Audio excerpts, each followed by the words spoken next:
قل يا عبادي الذين أسرفوا على أنفسهم لا تقنطوا من رحمة الله. بسم الله الرحمن الرحيم. السلام عليكم ورحمة الله وبركاته.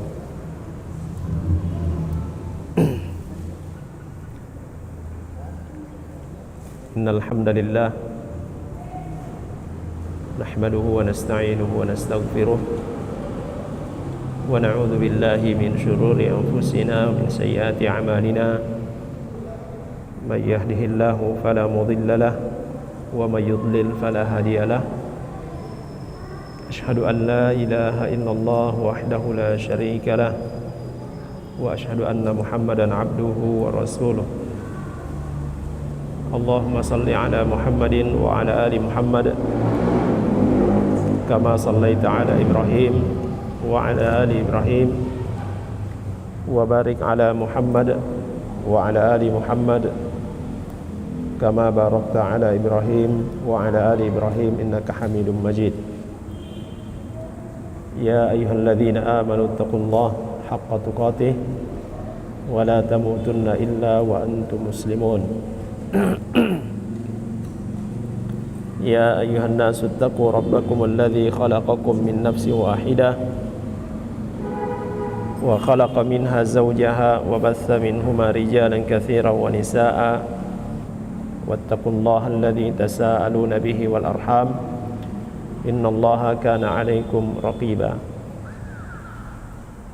ثم أما بعد فإن أصدق الحديث كتاب الله وخير الهدي هدي محمد صلى الله عليه وسلم وشر الأمور محدثاتها وكل محدثة بدعة وكل بدعة ضلالة وكل ضلالة في النار.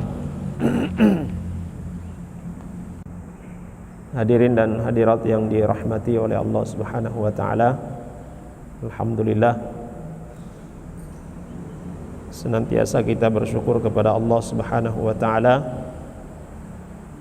yang senantiasa memberikan nikmat-nikmatnya kepada kita semua, dan nikmat yang paling besar yang wajib untuk kita syukuri adalah nikmat iman dan nikmat Islam. Mensyukurinya dengan senantiasa melakukan ketaatan kepadanya, senantiasa bertakwa kepada Allah Subhanahu wa taala. Ikhwani wal akhwat, azani Allahu wa iyyakum jami'an. Bahasan kita pada pekan ini bahasan fikih, kitab Tawdihul Ahkam min Bulughil Maram, masih pada juz yang pertama, kitab Taharah, Nawaqidul Wudu, ya, pembatal wudu. Pada pertemuan yang lalu ya kita sebutkan hadis yang ke-11, yaitu hadis dari Abdullah ibni Abi Bakar radhiyallahu anhuma,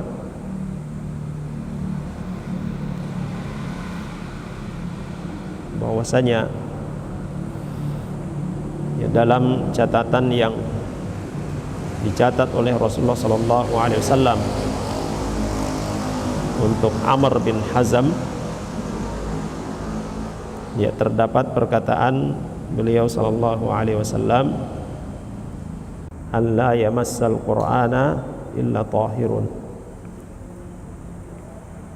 bahwa tidak menyentuh Al-Quran kecuali orang yang suci, atau dalam keadaan suci. Ini sudah kita bahas, dan beberapa aqwal, yaitu ikhtilaf ya para ulama tentang ya hal ini sudah kita sebutkan pada pertemuan yang lalu. Selanjutnya hadis yang ke-12 dari Aisyah radhiyallahu anha, beliau berkata bahwasanya Rasulullah sallallahu alaihi wasallam senantiasa berzikir kepada Allah pada setiap kondisi. Ya, karena Rasulullah sallallahu alaihi wasallam yadhkurullaha ala kulli ahyanihi. Rasulullah sallallahu alaihi wasallam senantiasa mengingat Allah Subhanahu wa taala, senantiasa berzikir kepada Allah Subhanahu wa taala pada segala kondisi. Hadis diriwayatkan oleh Imam Muslim, juga diriwayatkan oleh Imam Al-Bukhari secara ta'liq.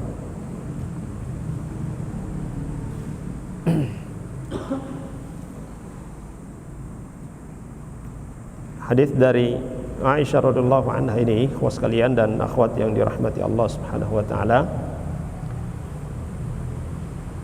menegaskan tentang hukum asal berzikir.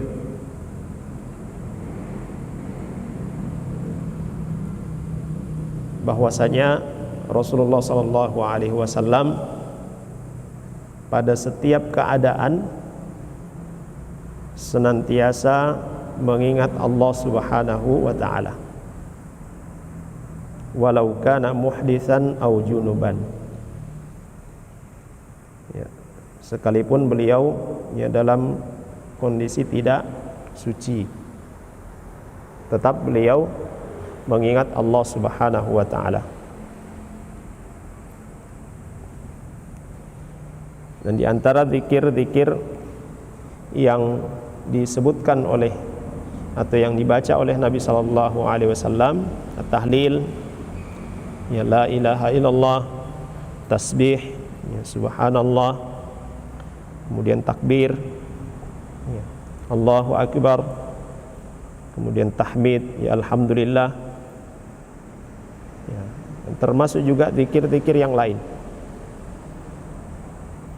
Dan para ulama kaum muslimin telah bersepakat untuk mengucapkan zikir ini di setiap kondisi, setiap keadaan.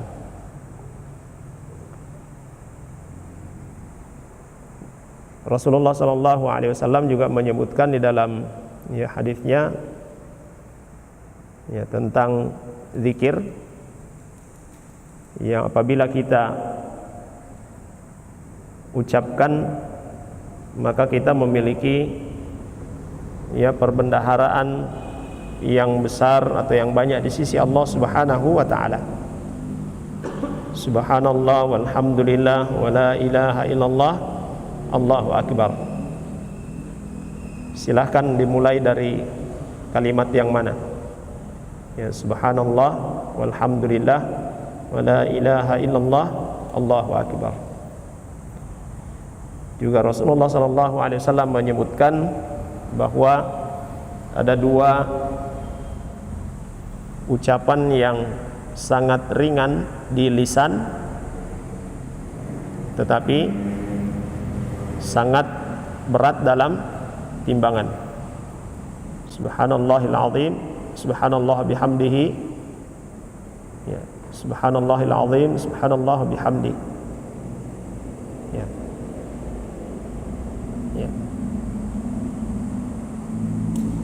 Dan masih banyak lagi ya zikir-zikir yang diajarkan oleh Rasulullah sallallahu alaihi wasallam yang patut untuk kita ucapkan pada setiap ya kondisi. Termasuk istighfar. Ya, termasuk istighfar. Itu bagian dari zikir. Dan sebaik-baik zikir adalah kalimat tauhid, ya la ilaha illallah. Ya. Wa yadkhulu fi dzikri tilawatil Quran. Termasuk juga dalam zikir adalah membaca Al-Quran. Ya. Illa anna, akan tetapi membaca Al-Quran mukhassasah bi hadithi Ali radhiyallahu anhu qala kana Nabi sallallahu alaihi wasallam yuqri'una Al-Quran ma lam yakun junuba. Ya, tetapi zikir dengan membaca Al-Quran ini ada keterangan khusus. Ya, berdasarkan hadis dari Ali radhiyallahu anhu bahwasanya Rasulullah sallallahu alaihi wasallam membacakan kepada kami Al-Quran. Ya, Rasulullah sallallahu alaihi wasallam senantiasa membacakan kepada kami Al-Quran kecuali ketika beliau sedang junub. Ya, ini menunjukkan bahwa kalau sedang junub tidak boleh membaca Al-Quran. Ya. Juga ada ya kekhususan yang lain atau kondisi yang lain yang tidak boleh kita berzikir. Ya. Seperti bihalatil baul wal ghaid wal jima'. Ketika sementara buang air, baik itu buang air kecil atau buang air besar, ya tidak boleh sambil berzikir atau sedang ya berjima dengan istri. Ya, tidak boleh berzikir. Wa hadza idza kana dzikr bil lisan. Ini kata beliau ya rahimahullah taala, yang tidak boleh di sini adalah zikir bil lisan, mengucapkan zikir dengan lisan. Ada sebahagian orang yang ya mengatakan kalau engkau sedang mendatangi istri maka ya ucapkan zikir ini. Ya, ini sementara mendatangi istri ya ucapkan zikir ini katanya. Itu tidak benar. Ya, kalau sebelum ya Allahumma, ya yang sudah menikah sudah tahu. Yang belum menikah pelajari baik-baik. Ya, Allahumma jannibna syaitan wa jannibish syaitan ma razaqtana. Ya. Dan kalau baca itu yang sudah menikah, sudah punya anak, jangan anak masih bangun. Nanti dia hafal. Baru kemudian di sekolah dia baca itu. Dari mana kamu dengar? Ya dari bapak. Nah, ini dikira doa tidur. Ini itu harus baca itu disunnahkan oleh Nabi SAW supaya tidak dibarengi oleh syaitan. Adapun sementara ya tidak boleh berzikir dengan lisan. Demikian juga saat sedang buang air besar atau buang air kecil. Kemudian kata beliau, amma dzikr fil qalbi fala mani'un minhu fi hadhil ahwal. Kalau zikirnya dengan hati maka tidak terlarang. Ya. Warrajih anna murada Aisyah bil lisan, dan yang dimaksud oleh Aisyah radhiyallahu anha dalam hadis ini yaitu Nabi sallallahu alaihi wasallam senantiasa berzikir dalam setiap kondisi, itu adalah berzikir dengan lisan. Dan ini juga semakna dengan firman Allah Subhanahu wa taala dalam surah Ali Imran ayat 191. Alladzina yadhkuruna Allaha qiyama wa qu'uda wa 'ala junubihim. Ya, dan orang-orang yang senantiasa mengingat Allah, senantiasa berzikir kepada Allah Subhanahu wa taala dalam keadaan berdiri, dalam keadaan duduk, dalam keadaan berbaring. Yatafakkaruna fi khalqis samawati wal ard.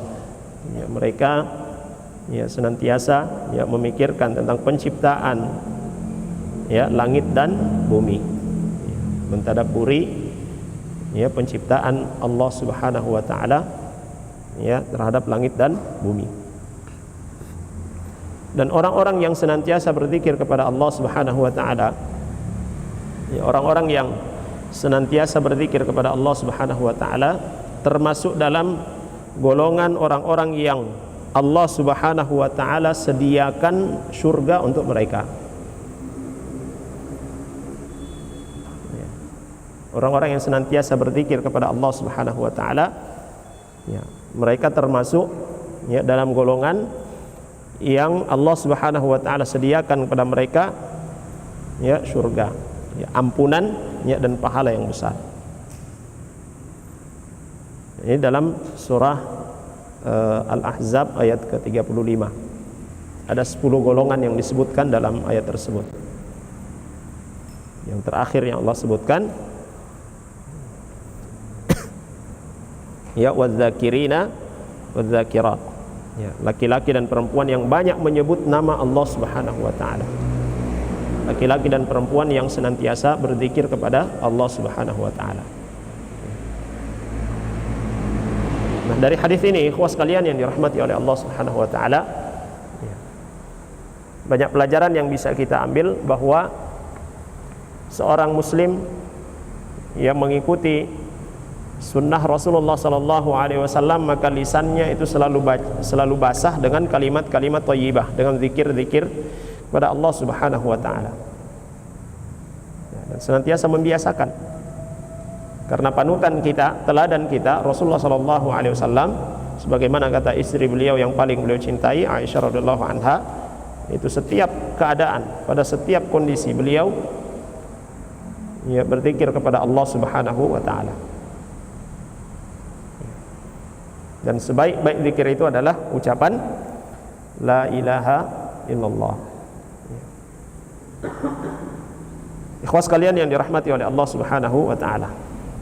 Dan tadi kita sudah sebutkan bahwa hadis ini adalah ya hadis yang menegaskan tentang hukum asal ya berzikir itu ya dalam setiap kondisi. Dia tidak perlu dalam keadaan suci. Ya. Walaupun tidak dalam keadaan suci, ya tetap ya boleh berzikir. Dan ini dimasukkan oleh penulis Ibnu Hajar Al-Asqalani rahimahullahu taala dalam Bulughul Maram dalam bab ya nawaqidu al-wudu. Ya. Korelasinya di sini bahwa ya orang yang tidak dalam kondisi suci, dalam kondisi tidak berwudu, ya dia berzikir kepada Allah Subhanahu wa taala, ya itu tidak mengapa. Yang wudu batalnya, ya kemudian dia batal wudunya, dia tidak perlu berwudu kembali untuk berzikir. Ya.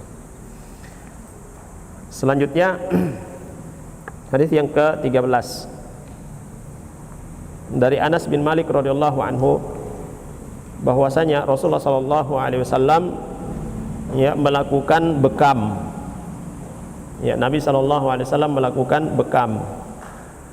Kemudian beliau salat dan tidak berwudu.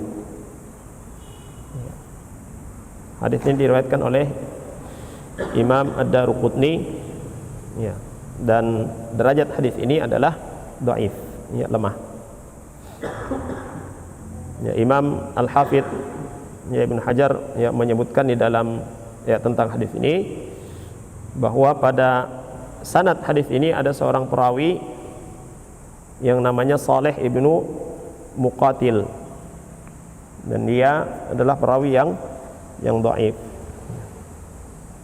Akan tetapi ada riwayat-riwayat lain yang mendukung, ya, riwayat-riwayat lain yang mendukung apa yang disebutkan dalam hadis ini.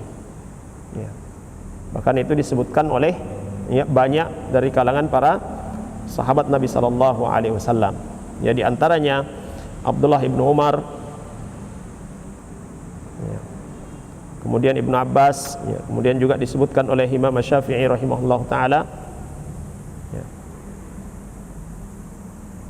ya, tentang ya riwayat-riwayat yang mendukung ya riwayat dari Anas ibni Malik radhiyallahu anhu ini.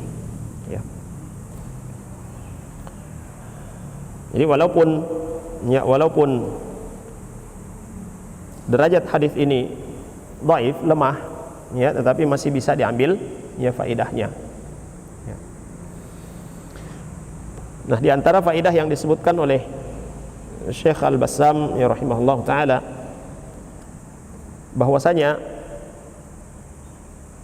berbekam itu tidak membatalkan wudu.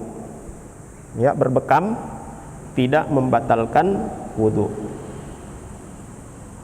Ya, bahkan ya setelah berbekam, kalau ya dalam keadaan suci sebelumnya, sudah berwudu sebelumnya lalu kemudian kita dibekam, setelah itu salat, ya, sebagaimana ya informasi yang disebutkan dalam ya hadis ini. Faedah yang kedua juga beliau sebutkan bahwa hadis ini menegaskan tentang hukum asal, ya, tentang hukum asal keluarnya sesuatu dari tubuh. Dalam hal ini adalah darah. Khurujud dam minal badan, ya, minal badani ghairil farjaini la yunqidul wudu. Ya, bahwasanya keluarnya darah dari selain, ya, keluarnya darah dari selain dua pintu, ya, selain dari kubul dan dubur, tidak membatalkan wudu. Ini hukum asalnya. Apapun yang keluar dari, ya, apapun yang keluar dari tubuh kita,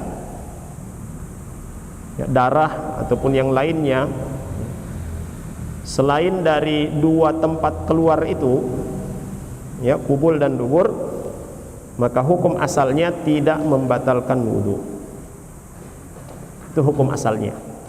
Sampai ada keterangan, ya, dalil yang menyebutkan batalnya wudu kita kalau ada yang keluar dari selain dua pintu. Kemudian disebutkan yang ketiga, faedah yang ketiga, al-masyhur min madhhabi Imam Ahmad anna an-najis al-kharij min ghairi sabilain idza fahusha annahu yunqidul wudu. Dalam madhab Imam Ahmad bin Hanbal rahimahullahu taala, sesuatu yang najis, ya, sesuatu yang najis, ini termasuk darah, ya, yang keluar selain dari dua pintu keluar, apabila sudah banyak, ya, apabila sudah banyak maka itu membatalkan wudu. Ini disebutkan dalam, ya, kitab Asy-Syarh Al-Kabir.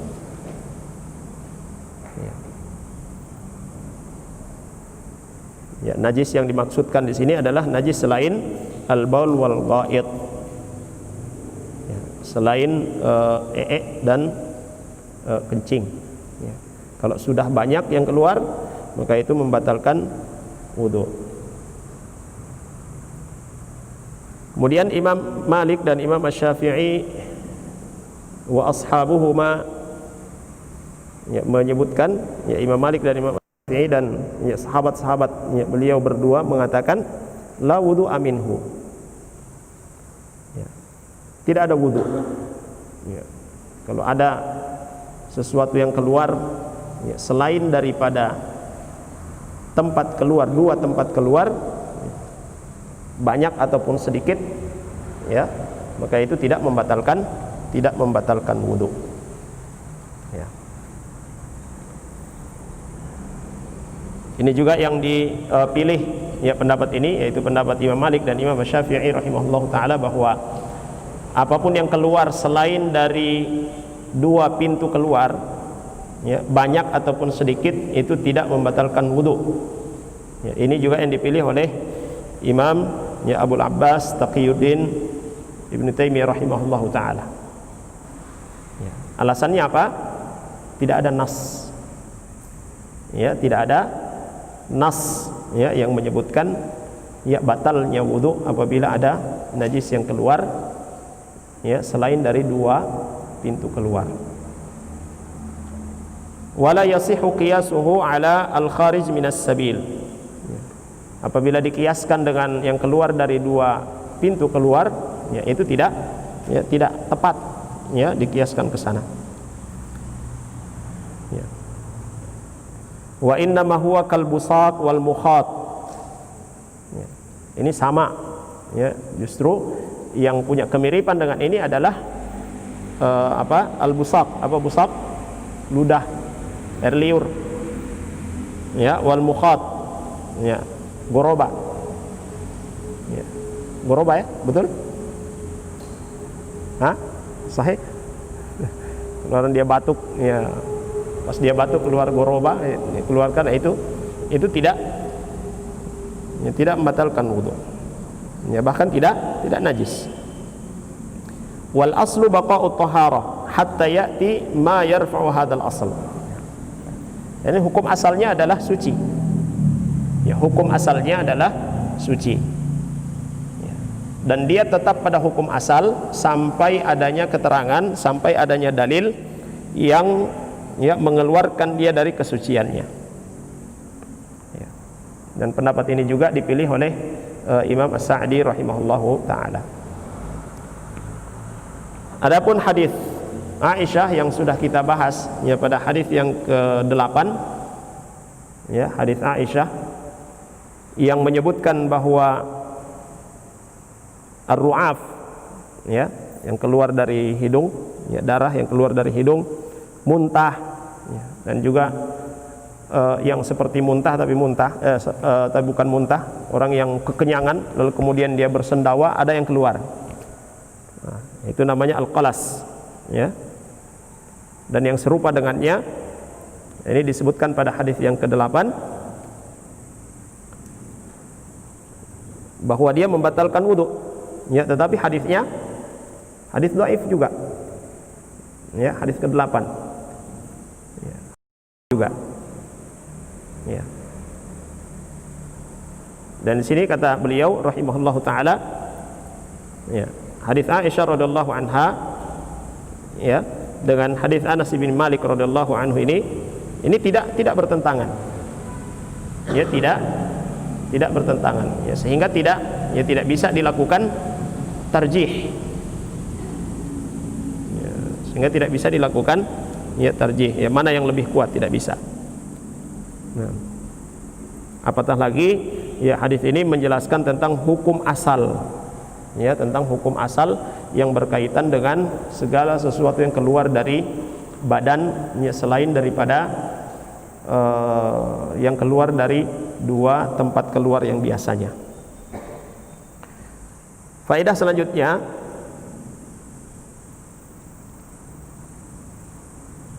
berbekam itu adalah bentuk pengobatan, ya, berbekam itu adalah salah satu bentuk pengobatan Nabi. Ini ada dalam Sahih Al-Bukhari, diriwayatkan dari Ibnu Abbas, ya, radhiyallahu anhu, dari Nabi sallallahu alaihi wasallam.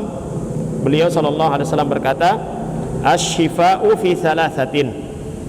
Ya, kesembuhan itu ada pada 3 perkara. Ya, kesembuhan itu ada pada 3 perkara. Syirbati aslin wa syirtati mihjamin, ya, syarbati aslin wa syartati mihjamin wa kayyati narin. Ya. Ya, kesembuhan itu ada pada 3 perkara. Jadi kalau orang sakit ingin mendapatkan kesembuhan, maka lakukan sebab-sebab ini. Pertama adalah, ya, meminum madu, ya, meminum madu apa saja, yang penting madu murni, ya. Kemudian, ya, tusukan jarum atau berbekam, ya, ya, sedotan darah, ya, menyedot darah, ya, atau berbekam. Kemudian yang ketiga adalah kai. Al-kai. Kai itu adalah berobat dengan menggunakan besi panas, ya, menggunakan besi panas, itu kai, ya. Ini dalam istilah Arab, ya, akhirud dawa al-kai, obat yang terakhir, ya, adalah dengan kai. Kalau sudah berbagai macam obat yang ditempuh, ya, cara pengobatan ditempuh, ya, pakailah, ya, dengan cara al-kai, dengan besi panas, ya.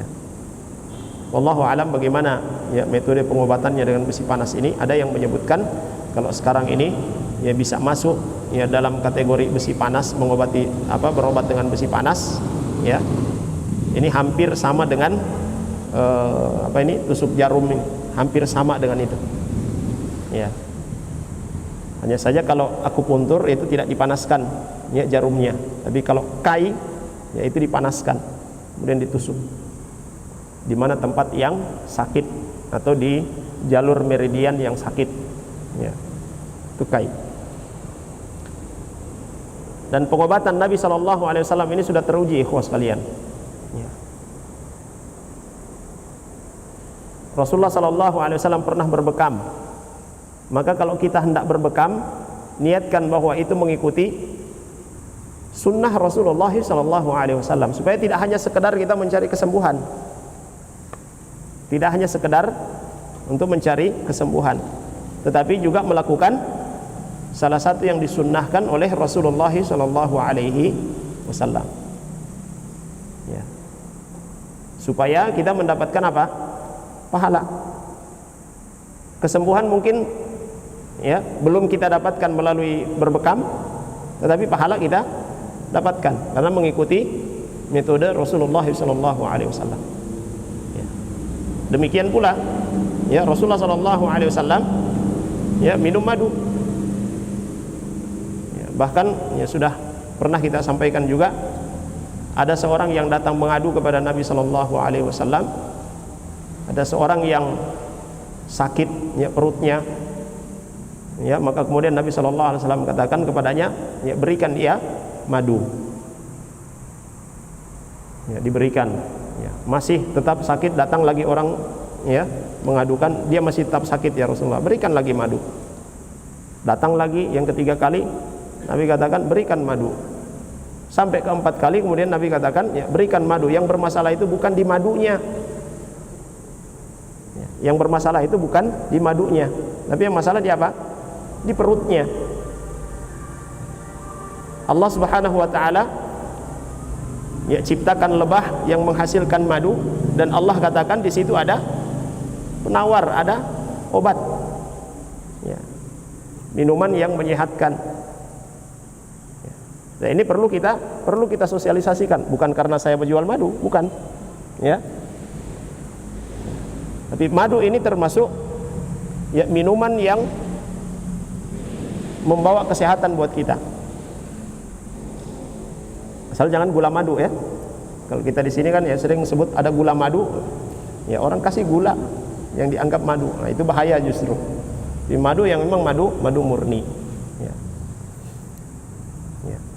Minum madu karena itu termasuk bagian dari metode pengobatan Nabi SAW. Banyak juga ya yang lainnya yang disebutkan oleh Imam Ibnul Qayyim rahimahullah taala dalam kitabnya ya Tibbun Nabawi, ya, di antaranya juga adalah al-habba as-sauda. Apalagi kita sekarang ini pada kondisi ya maraknya ya corona ini, ya lagi marak dia ini, ya, maka konsumsi apa yang sudah dianjurkan oleh Rasulullah SAW, dan itu sudah terbukti, ikhwas sekalian. Dari penelitian yang dilakukan oleh ahli-ahli kesehatan itu sudah terbukti. Apa yang dikatakan oleh Nabi SAW, mulai dari madu, habbas sauda, minyak zaitun dan yang lainnya. Ya, termasuk zanjabil, ya, jahe. Ya, kalau ikhwah kita ada produksi apa jantan, ya, jahe instan. Ya. Itu disebutkan juga oleh Imam Ibnul Qayyim rahimahullah ta'ala, ya. Hanya saja kebanyakan kita tidak yakin, ya, kebanyakan kita tidak yakin dengan apa yang disebutkan oleh Nabi SAW. Atau sekali minum pengennya langsung sembuh, ya. Sekali minum pengennya langsung sembuh, ya. Disarankan minum habbas sauda, ya insya Allah sembuh. 1 kali 2 kali minum, ini tidak ada pengaruhnya ini, ya. Akhirnya ditinggalkan. Ingat, Rasulullah SAW tadi yang kita sebutkan, seorang yang datang kepada beliau mengadukan orang yang sakit perut, apa kata Nabi? Kasih dia madu. Sampai berapa kali datang? Sampai 4 kali datang orang itu. Artinya di sini ada dosisnya. Kalau sudah tepat ya dosisnya, ya maka dia akan memberikan pengaruh dengan izin Allah Subhanahu wa taala. Ikhwas sekalian dan akhwat yang dirahmati oleh Allah Subhanahu wa taala, berobat ya dari penyakit yang menimpa kita ini diperintahkan dalam Al-Quran, dalam hadis Nabi sallallahu alaihi wasallam. Beliau katakan, ya ibadallah tadawu, ya, atau tadawu, ya, wahai hamba Allah Subhanahu wa taala, berobatlah kalian. Fa innallaha lam yadha' da'an illa wada'a lahu shifa. Sungguhnya Allah Subhanahu wa taala tidaklah menurunkan penyakit, melainkan Allah Subhanahu wa taala juga menurunkan obatnya. Pasti ada obatnya. Hanya saja kita lebih sering ketika sakit kepala misalnya atau batuk-batuk, aduh, semua pipa dokter mana tuh orang ini, yang langsung masuk dalam benak kita, mau ke dokter siapa gitu. Mau ke sana, mau antri lagi, ya, mau tebus resep lagi, belum pergi sudah tambah sakit kepala. Belum juga pergi ke dokter sudah tambah sakit kepala. Ya. Bahkan Imam Ibnul Qayyim rahimahullah taala, ya, dalam kitab beliau, ya, rahimahullah Tibbun Nabawi, hendaklah seorang yang ketika diuji oleh Allah Subhanahu wa taala dengan penyakit, yang pertama kali dia gunakan untuk mengobati penyakitnya itu adalah Al-Quran. Itu yang pertama kali, ya. Karena Allah Subhanahu wa ta'ala juga sudah sebutkan dalam Al-Quran, Allah turunkan Al-Quran itu sebagai penawar juga, ya.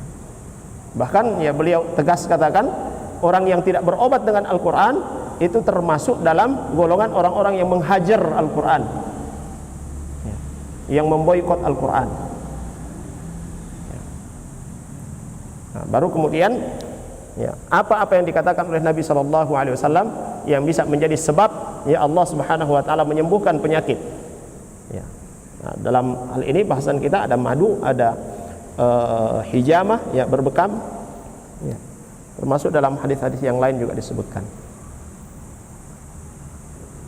Ini seharusnya yang, ya, kita sebagai muslim, ya, sebagai mukmin percaya dengan apa yang dikatakan oleh Nabi sallallahu alaihi wasallam, yakin dengan apa yang dikatakan oleh Nabi sallallahu alaihi wasallam. Bukan berarti kemudian kita menolak, ya, untuk pergi ke dokter, ya, untuk melakukan pengobatan dengan pengobatan ala barat.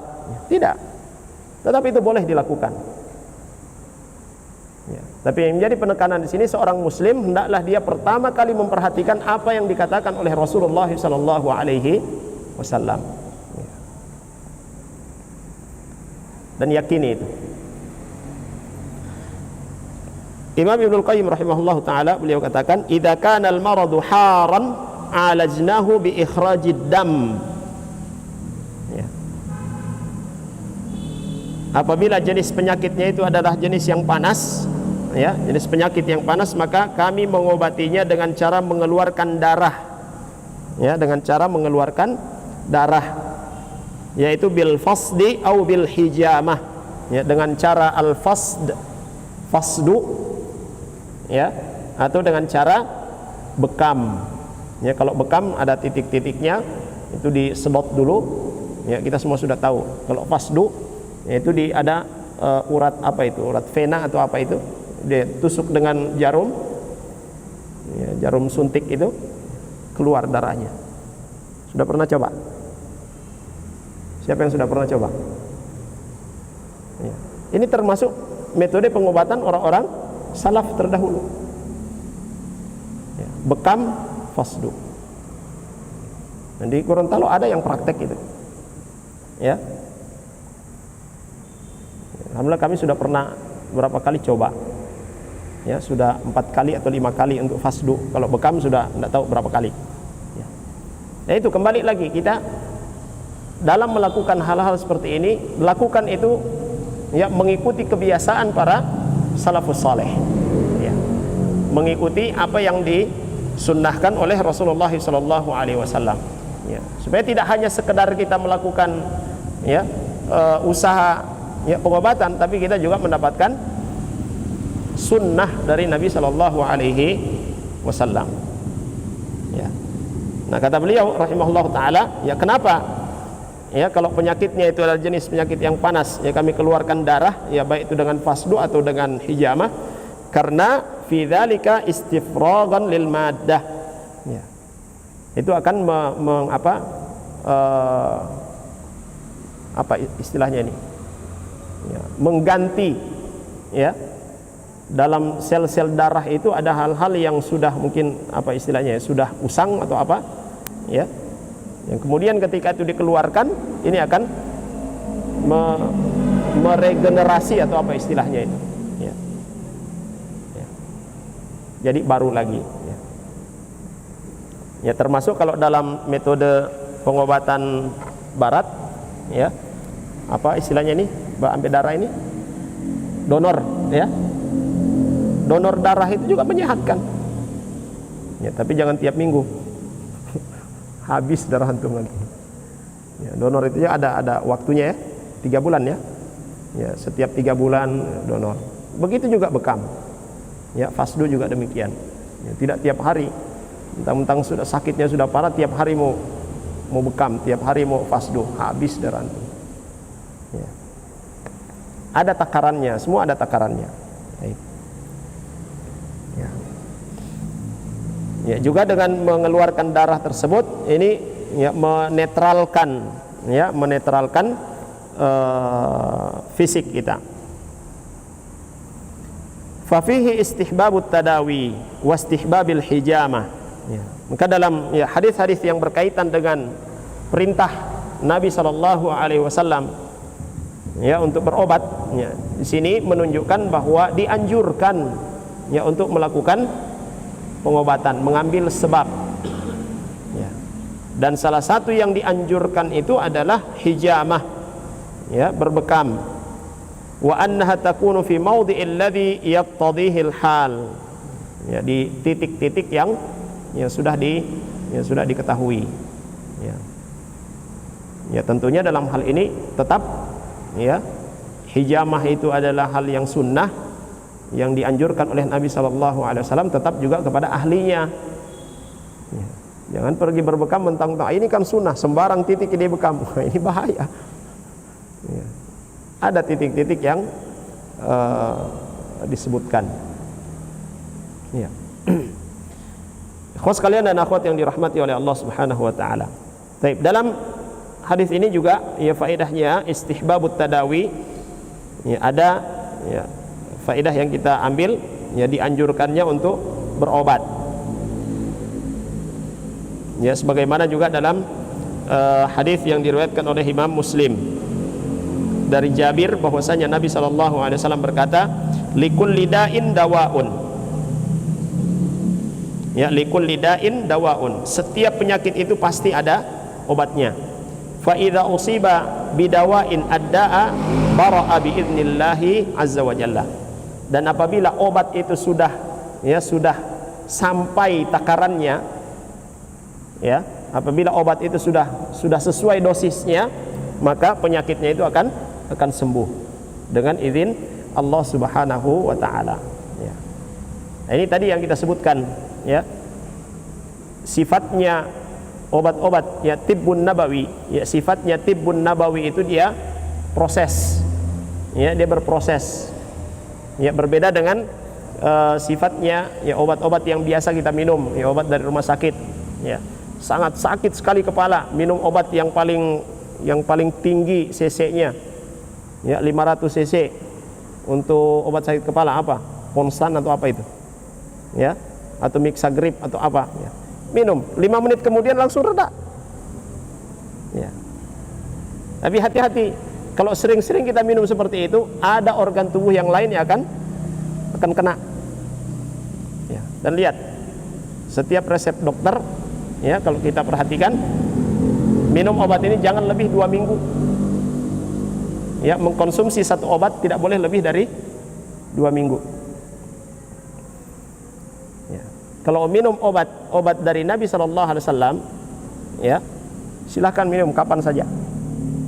Kalau ada penyakit dia akan netralkan, karena sifatnya itu penetral, ya tibbun nabawi, ya obat-obat Nabi SAW itu sifatnya menetralkan.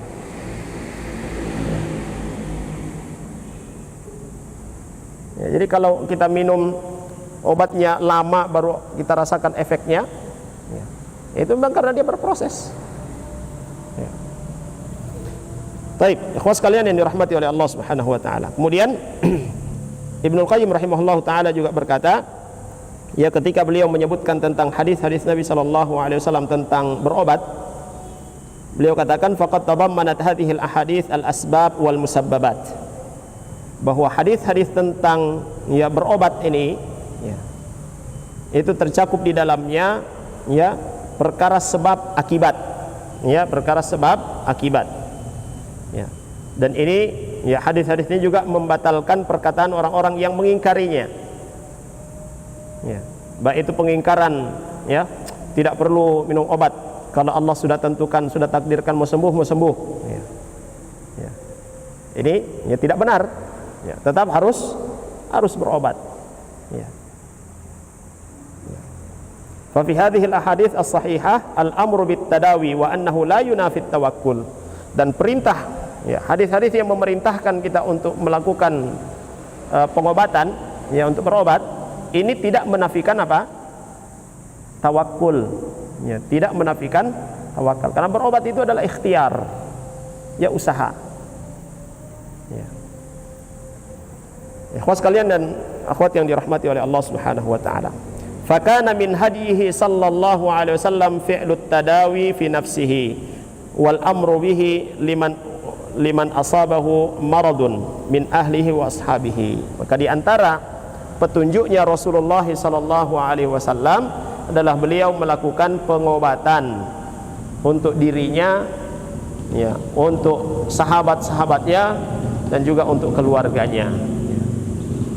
Ini jangan mentang-mentang saya bertawakal kepada Allah ya, saya tidak mau berobat. Ya cukup ya, saya ibadah saja. Lah, ya tetap melakukan pengobatan. Baik. Ikhwas sekalian yang dirahmati oleh Allah Subhanahu wa taala. Jadi hadis ini, hadis Anas bin Malik radhiyallahu anhu ini menyebutkan kepada kita tentang hijamah ya, tentang apa? Berbekam, dan itu tidak membatalkan wudu. Ya, berbekam itu tidak membatalkan wudu. Demikian pula ya kalau mau melakukan fasdu ya itu juga tidak membatalkan wudu. Karena darah yang keluar itu bukan dari tempat yang biasa ya, keluar sesuatu dari dalam tubuh kita yang kemudian membatalkan wudu. Ya, dari kubul dan dubur. Ini menjadi kaidah umum. Apapun yang keluar dari tubuh kita ya, apapun yang keluar dari tubuh kita selain keluarnya dari kubul dan dubur, maka itu tidak membatalkan wudu. Baik, ikhwas sekalian dan akhwat yang dirahmati oleh Allah Subhanahu wa taala, sudah masuk waktu Isya dan kita salat dulu, kemudian kita lanjutkan ya sedikit dan pertanyaan. Sallallahu ala nabiyyina Muhammad wa ala alihi wa sahbihi wasallam. Alhamdulillahirabbil alamin. Assalamualaikum warahmatullahi wabarakatuh. Salatu wassalamu ala Rasulillah wa ala alihi wa sahbihi wattabi'ina bi ihsanin ila yaumiddin. Amma ba'd. Kita lanjutkan sedikit ya, satu hadis dan berapa faedah, dan apabila ada pertanyaan kita buka ya tanya jawab. Baik. Selanjutnya hadis yang ke-14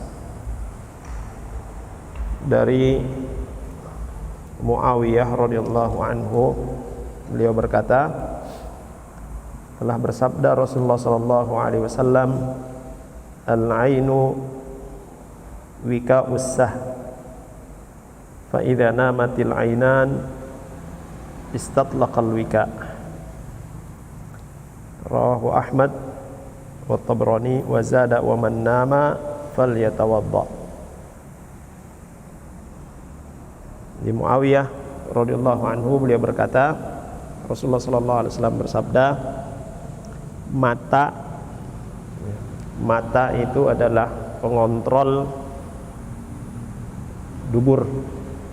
Ya, mata ya pengontrol dubur. Apabila kedua mata itu tertidur, maka terbukalah ya kontrol terhadap dubur tersebut. Hadis diriwayatkan oleh Imam Ahmad. Dalam riwayat At-Tabrani disebutkan wa man nama falyatawadda, dan barang siapa yang tidur maka hendaklah dia berwudu. Ya. Artinya siapa yang tidur kemudian dia bangun hendak salat, dia berwudu dulu. Baik. Wa hadhihi ziyadah fi hadzal hadits 'inda Abi Dawud min hadits Ali duna qawlihi istatlaqa al-wika. Ini tambahan yang tadi kita sebutkan wa man nama falyatawadda.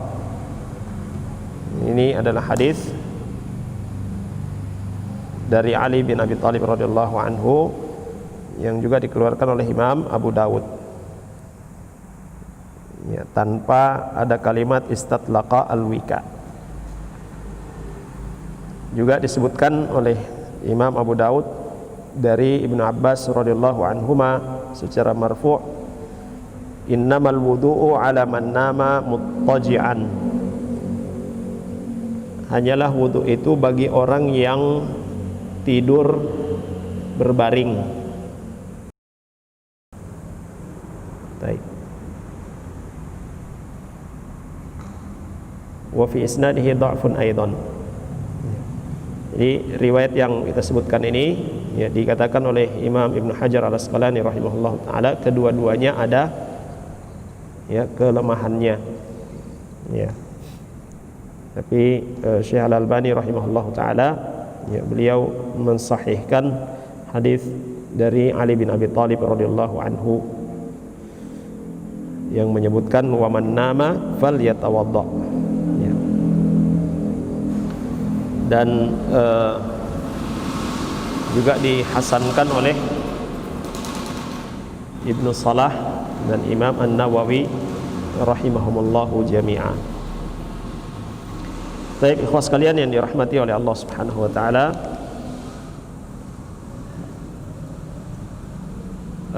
faedah yang bisa kita ambil dari hadis ini, pertama, naqadha al-wudu'u minar rih al-kharija minad duburi bi sautin au bidunihi. Batal wudu apabila ada angin yang keluar dari dubur, baik itu bersuara atau tidak. Ya. Ada, kalau bahasa Arab ini dibedakan antara durat dan fusa. Durat, angin yang keluar dengan suara. Kalau fusa, ya, tidak bersuara. Dan ada disebutkan dalam hadis Nabi SAW, ketika seorang muadzin mengumandangkan azan, maka syaitan itu lari terbirit-birit sambil terkentut-kentut. Ya, itu disebutkan durat. Jadi dia terkentut-kentut dengan suara. Ya. Ini faedah pertama, bahwa angin yang keluar dari dubur itu membatalkan wudu, ada suara ataupun tidak ada suara. Ya. Ini karena yang dimaksud dalam hadis Nabi SAW tadi bahwa al-ainu wika'us sah. Ya. Maksudnya seseorang itu kalau dia dalam kondisi terjaga, ya, tidak tidur, dia bisa mengontrol duburnya. Ya, tapi kalau dia sudah tertidur, ya, sudah terlelap tidur, dia tidak tahu lagi apa yang terjadi, tidak terkontrol lagi. Ya. Ya, bahkan kalau kita lagi sadar kan, ya, tidak tidur, walaupun sudah sangat ingin, tapi masih bisa ditahan. Tapi kalau orang yang tidur, tiba-tiba dia kaget, sementara tidur kaget nih, kenapa? Nah, ada yang keluar. Ya. Itu. Baik. Yang kedua, al-haditsu yadullu ala anna an-naum laisa binaqidin bi nafsihi. Ini perhatikan nih sekalian, bahwa dalam hadis ini tidak menyebutkan bahwa tidur itu sendiri yang membatalkan wudu, bukan tidurnya. Ya, bisa dipahami ini? Ya. Ya, bukan tidur yang menyebabkan batalnya wudu. Wa innama huwa midhannatun naqd. Ya. Tapi ketika seorang yang sebelumnya dalam kondisi suci lalu kemudian dia tidur, maka ini berpeluang, saat dia tidur itu berpeluang terjadinya sesuatu yang membatalkan wudu.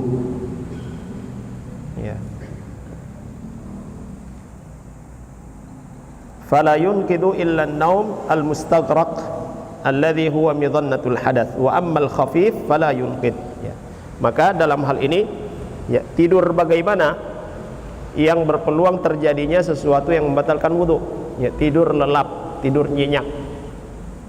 Ya, dia tidur nyenyak. Ya.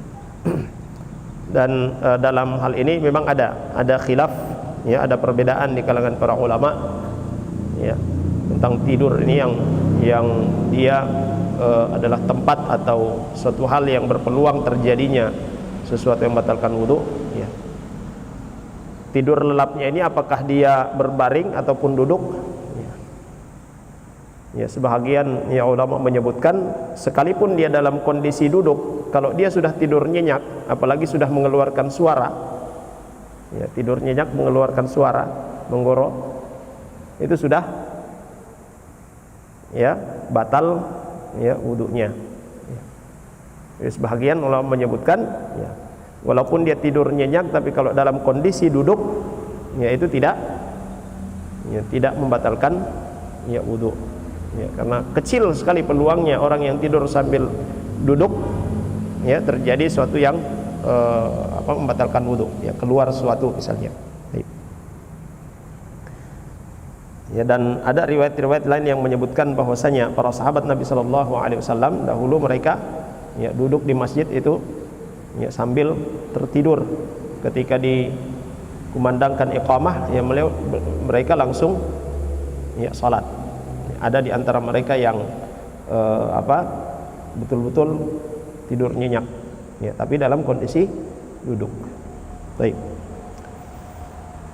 Kemudian yang ketiga,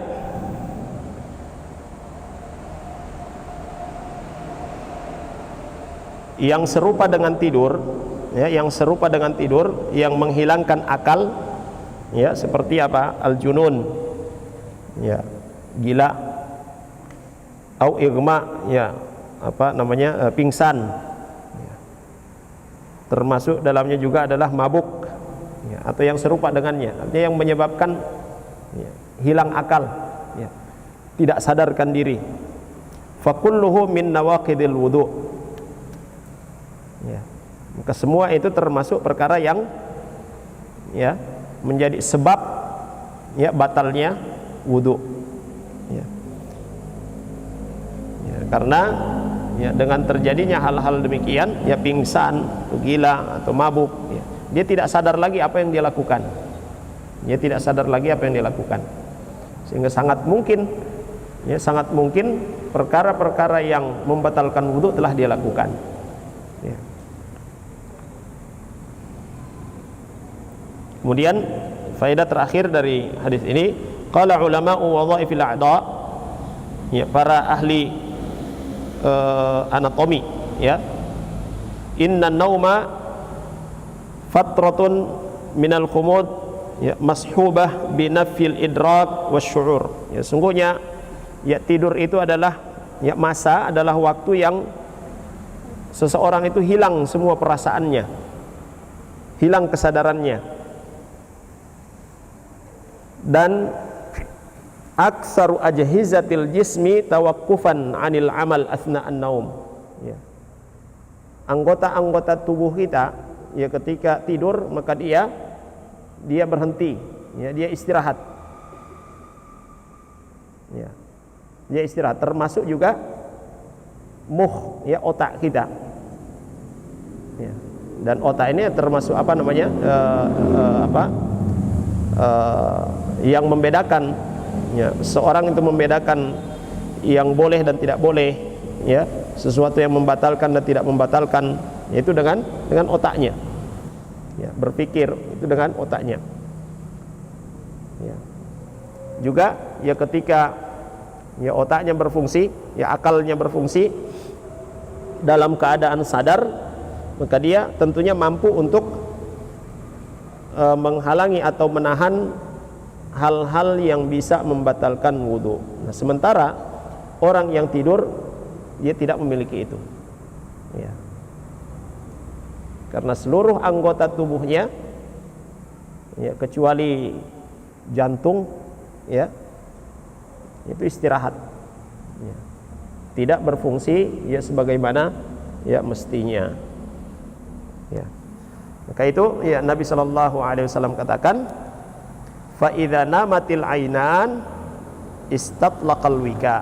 Ya. Apabila mata itu sudah tertidur, maka pengontrol duburnya itu hilang. Ya. Ya, wika usah, yaitu wika penjaga, pengontrol, as-sahi kalau disebutkan dalam kamus itu ya lingkaran itu. Ya. Saat mata tertutup maka ya, dia terbuka. Baik, ikhwas sekalian yang dirahmati oleh Allah Subhanahu wa taala. Ini beberapa faedah dari hadis yang membatalkan wudu, diantaranya adalah ya tidur. Sekali lagi, bukan tidurnya, ya, bukan tidurnya yang membatalkan wudu, tetapi karena tidur orang ya tidak bisa mengontrol dirinya, ya, sehingga dia sangat berpeluang melakukan perkara-perkara yang membatalkan wudu, ya, maka kemudian ya dia dimasukkan ke dalam perkara yang membatalkan ya wudu. Baik. Ikhwas sekalian dan akhwat yang dirahmati oleh Allah Subhanahu wa taala, saya kira ini yang bisa kita pelajari pada kesempatan kali ini. Masih ada beberapa keterangan lagi tentang nawaqid al-wudu, insyaallah kita sebutkan pada pertemuan berikutnya. Mudah-mudahan bermanfaat bagi kita semua. Sallallahu ala nabiyina Muhammad wa ala alihi washabbihi wasallam. Alhamdulillahirabbil alamin. Ada pertanyaan? Fadhal. Silakan. Fadhal, ada pertanyaan?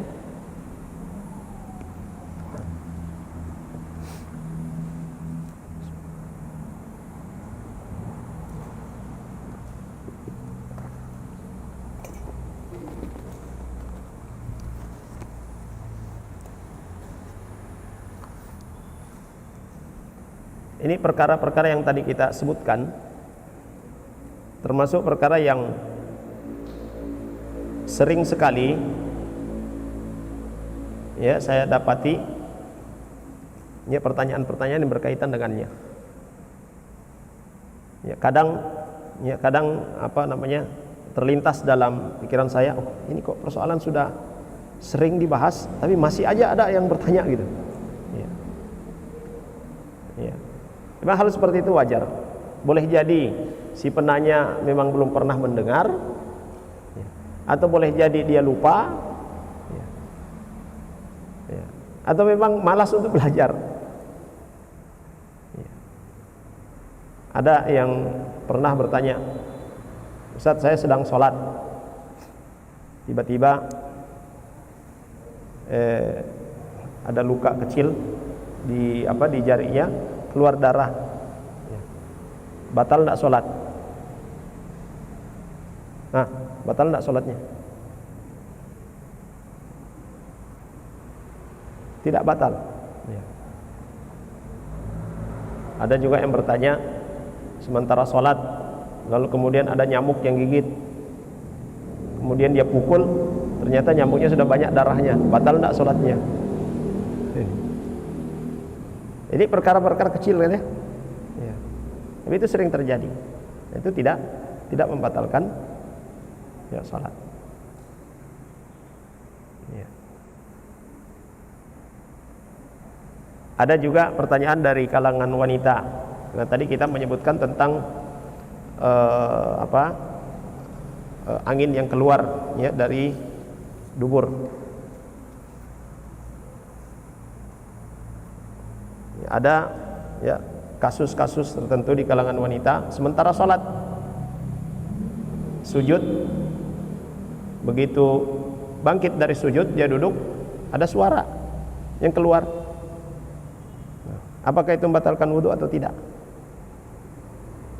Kalau keluarnya dari dubur, jelas batal. Tapi kalau keluarnya bukan dari dubur, tidak batal. Ya. Ini yang sudah menikah akan tahu itu. Ya. Dan para ikhwah, ya, laki-laki juga harus belajar seperti ini. Kasus-kasus seperti ini, apalagi berkaitan dengan masalah haid. Ya. Karena antum semua akan menjadi suami. Antum semua akan menjadi suami dan akan mendapati kasus-kasus seperti ini dalam kehidupan keluarga antum. Dan sebagaimana yang sudah kita ketahui bahwa ar-rijalu qawwamuna 'alan nisa. Laki-laki, suami itu adalah pemimpin bagi wanita, bagi istri-istrinya. Ya. Dan kewajiban suami membimbing istri. Kewajib untuk mengetahui, ya, perkara-perkara, ya, khususnya yang berkaitan dengan, ya, keluarga, hal-hal yang berkaitan dengan istri. Baik.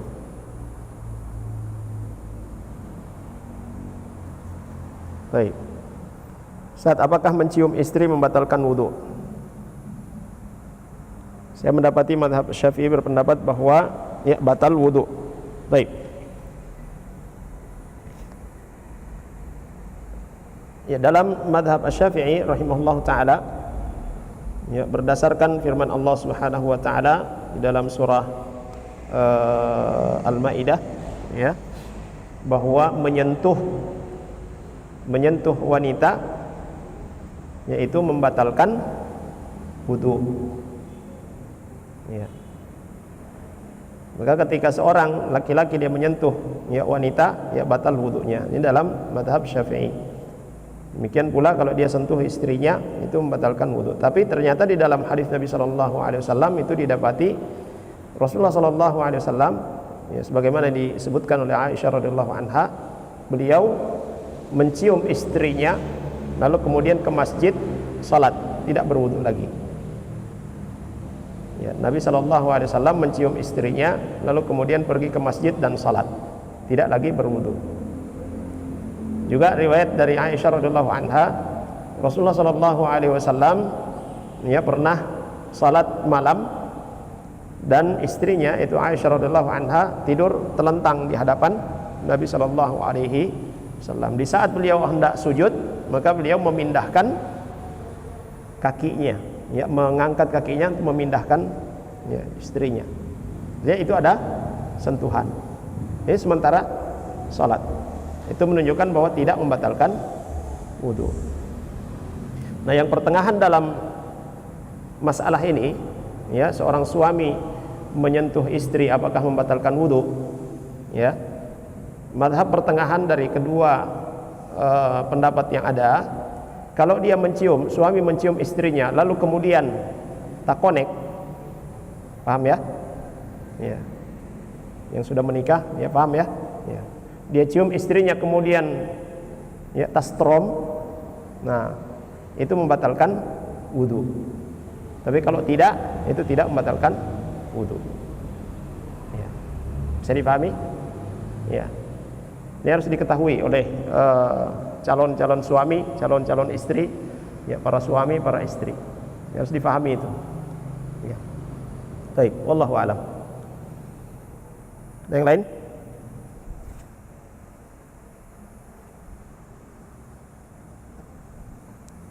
Cukup? Baik, kalau tidak ada lagi pertanyaan, kita cukupkan. Mudah-mudahan bermanfaat bagi kita semua, dan insyaallah pertemuan berikutnya sebagaimana yang sudah kita sampaikan, ya, pekan ini kita belajar fikih, ya, pekan depannya kita belajar tauhid insyaallah. Baik, kita akhiri ya majelis ini dengan doa kafaratul majelis. Subhanakallahumma wa bihamdika asyhadu an la ilaha illa anta astaghfiruka wa atubu ilaik. Sallallahu ala nabiyyina Muhammad wa ala alihi wa sahbihi wasallam. Alhamdulillahi rabbil alamin. Assalamualaikum warahmatullahi wabarakatuh. قل يا عبادي الذين أسرفوا على أنفسهم لا تقنطوا من رحمة الله